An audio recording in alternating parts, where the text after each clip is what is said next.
对牛弹琴。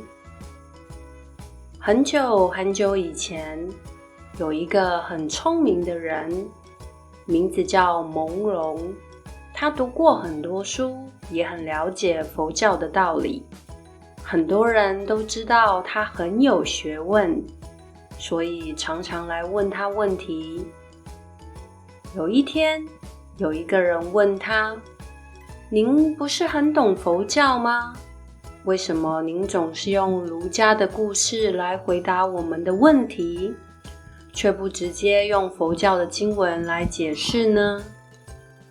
蒙龙想了一下，说：春秋战国的时候，有一个音乐家叫公明仪，他弹琴弹得很好，音乐非常好听，大家听到他的音乐都会停下来，专心听他弹琴。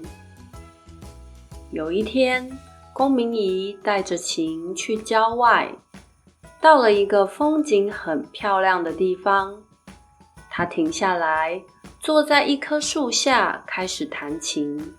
在那附近有一头牛，那一头牛正在吃草。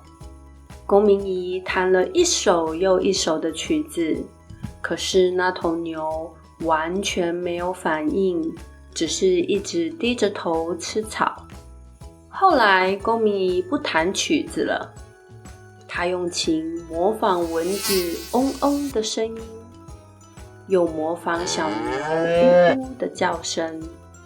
这个时候，那头牛不再吃草，反而抬起头来寻找声音是从哪里来的。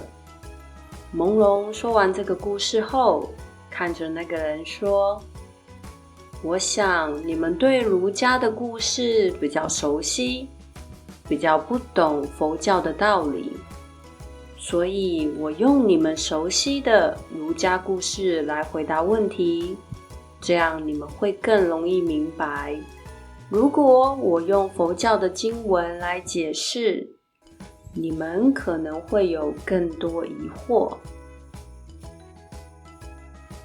对牛弹琴这个成语原本的意思是，说话的时候如果不考虑对方能不能听懂，就像对一个不懂中文的人讲中文，讲再多也没有用，对方还是听不懂。但是这个成语现在常常被用在贬义上，暗示对方就是一头牛，说对方是听不懂人类的语言的。相似的成语有白费口舌、鸡同鸭讲、牛头不对马嘴。最后是参考的例子，跟他聊艺术就是对牛弹琴，他完全没兴趣。你跟他讲那么多道理，也是对牛弹琴，他根本不想听。我解释了很久，他还是不懂，真是对牛弹琴。你跟他说人生目标，就是在对牛弹琴，他只在乎今天中午吃什么。